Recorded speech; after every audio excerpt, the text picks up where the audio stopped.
முதலாம் தவணை ஒரு பரீட்சை பேப்பரின் முதல் 20 வினாக்களோட டிஸ்கஷன் ஆகவே ஸ்டார்ட் பண்ணுவோம். ஃபர்ஸ்ட் கொஸ்டின் பாருங்கள். விஞ்ஞான முறை குறிப்பீட்டில் எழுதுக. 275 இதை நாங்கள் விஞ்ஞான முறை குறிப்பீட்டில் எழுதணும். விஞ்ஞான முறை குறிப்பீட்டில் நாங்கள் எழுதும் போது ஒரு முழு இலக்கத்துக்கு அடுத்தபடியாக என்ன அமைய வேண்டும் என்று சொன்னால்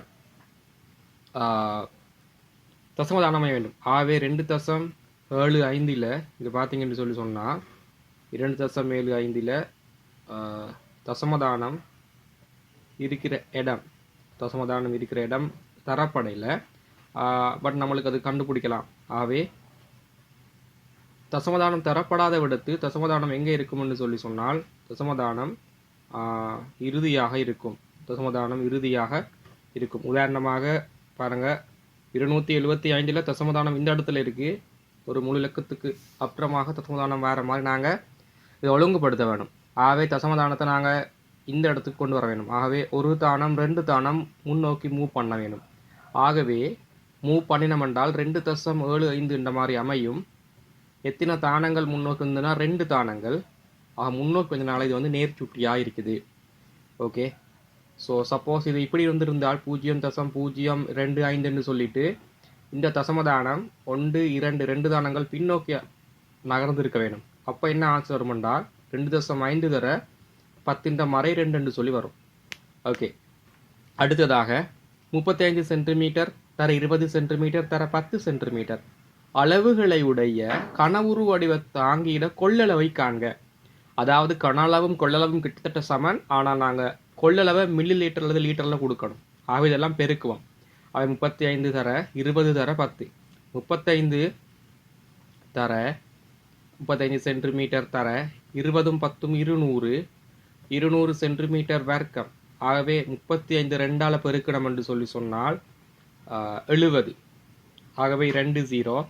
ஆகவே 7000 சென்டிமீட்டர் கணம். இப்போ இங்கே வர்க்கம், இங்கே ஒரு சென்டிமீட்டர் கணம்.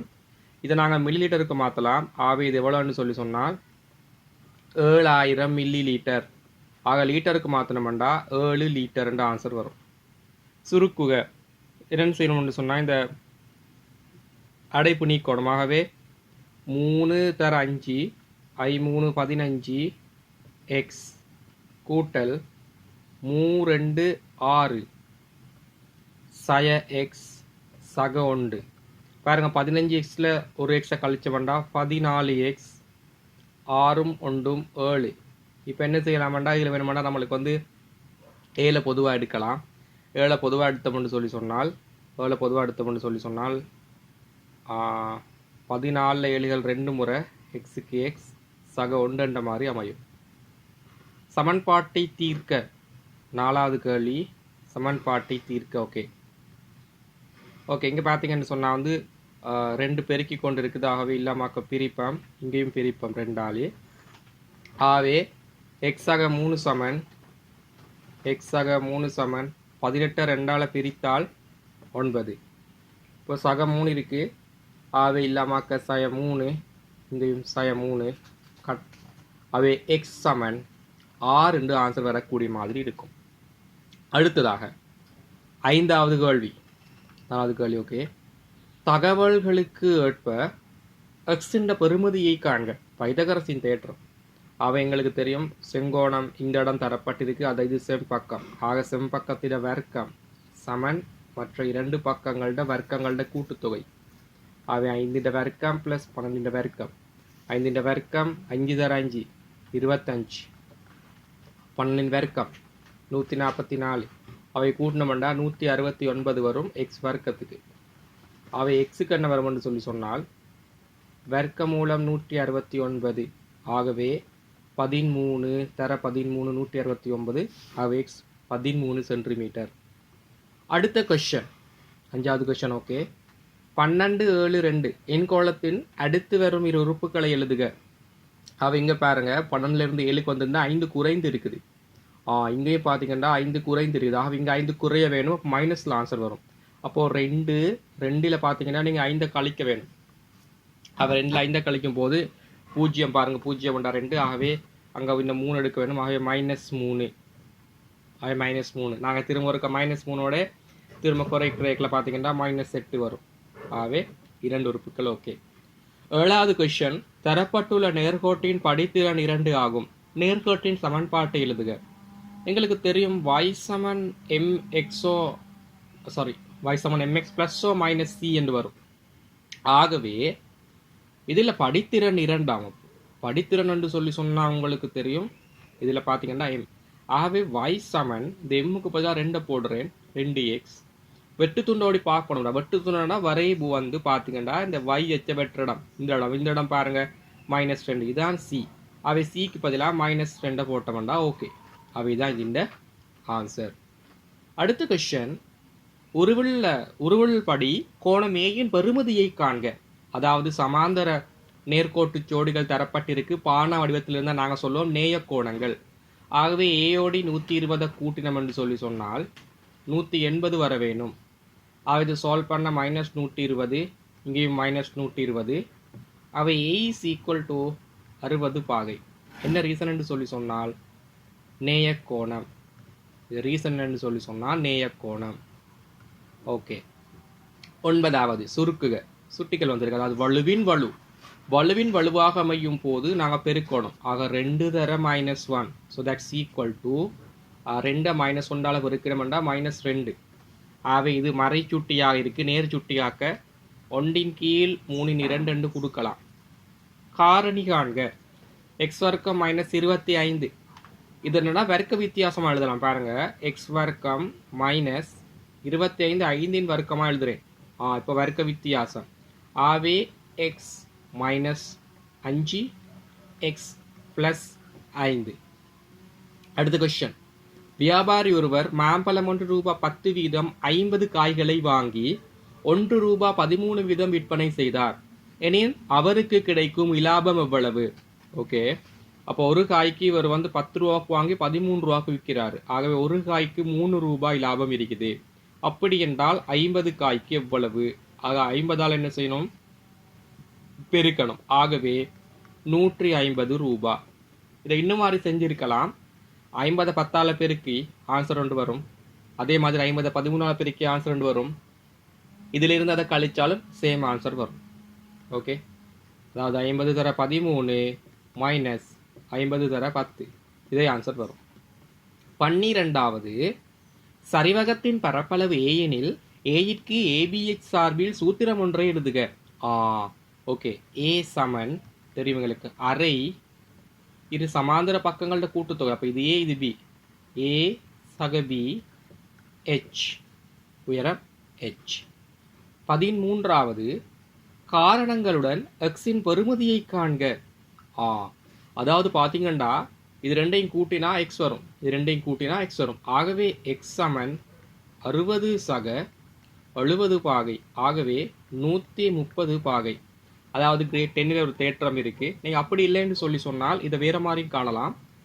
ஃபார் அன் எக்ஸாம்பிள் 60 70 என்று சொன்னால் மொத்தமாக உங்களுக்கு கூட்டுத்தொகை தெரியும் 130. ஆகவே இந்த இடத்துக்கு எவ்வளோ வரும்? மொத்தம் 180 வரும் கோண கூட்டுத்தொகை. ஆகவே இந்த இடத்துக்கு பெருமானத்தை கண்டுபிடிக்கலாம் உங்களுக்கு. ஓகேவா? ஸோ பார்த்தீங்கன்னா இன்னொரு மாதிரி 180ல் 130 கழிக்கிறோம். கழிச்சு எவ்வளவுன்னு சொன்னால் 50 பாகை. அப்போ இந்த இடம் 50 பாகை. இது ஒரு நேர்கோடு. ஆகவே 50 மேக்ஸிமம் எவ்வளோ வரணும்டா? டோட்டலாகவே 180 வர வேணும். ஆகவே எக்ஸுக்கு எவ்வளோ வேண்டா? 130. அந்த மாதிரியும் கொடுக்கலாம். அடுத்தது, கடிகார முள்ளொன்றின் நீளம் 7 மில்லிமீட்டர் ஆகும். முள் முழுமையாக ஒரு சுற்று சுழலும் போது அதன் முனை 44 மில்லிமீட்டர் தூரம் பயணிக்கும் என காட்டுக. அதாவது இங்கே பார்த்தீங்கன்னா இங்கே ஸ்டார்ட் பண்ணி திரும்ப ரவுண்டாக போயிட்டு திரும்ப ஒருக்கு அந்த இடத்துக்கு வரும்போது 44 மில்லிமீட்டராக. அதாவது இதுன்ற சி சமன் 2πr. இதில் அப்ளை பண்ணுவோம். 5 × 22 × 7 6 எவ்வளோ? 7 மில்லிமீட்டர். 7 கட் பண்ணுவேன். Answer 44 millimetre. That's one also. Okay. 15வது கேள்வி, சி சமன் 2πr என்னும் சூத்திரத்தில் 6 எழுவாயாக மாற்றுக. ஓகே. முதலாவது என்ன செய்யணும்டா, அந்த நாங்கள் எதை மாற்றணுமோ அதை நாங்கள் வந்து லெஃப்ட் சைடுக்கு அரேஞ்ச் பண்ணிக்கொள்ளோம். ஆகவே 2πr = c. இப்போ நாங்கள் 6 மாத்திரம் வைக்க வேணும். 25 பெருக்கி கொண்டிருக்கு. ஆக இல்லாமக்க பிரிப்பம், இந்த பக்கமும் பிரிக்க வேணும். ஆகவே final answer r = c/25. r சமன் c ன் கீழ் 2π. 16வது கொஸ்டின், சுருக்குக. ஓகே. இங்கே பார்த்துங்கன்னு சொன்னால் 5 கீழ் 12 பெருக்கலாக மாற்றினோம்டா இது நிகர்மாறாகும் 3 மேல் 4 4 சுருக்கினீங்கண்டா ஒரு முறை இங்கே 3 முறை அவை வேறு சுருக்கிறதுக்கு இல்லை. ஓரஞ்சு 5 5 கீழ் 9. அடுத்தது 3y சமன் 2x ஆக 9 நேர்கோட்டின் படித்திறனை காண்க. ஓகே, அதாவது வடிவம் பார்த்தீங்கன்னா y சமன் mx + o - c ஆக அமைய வேண்டும்.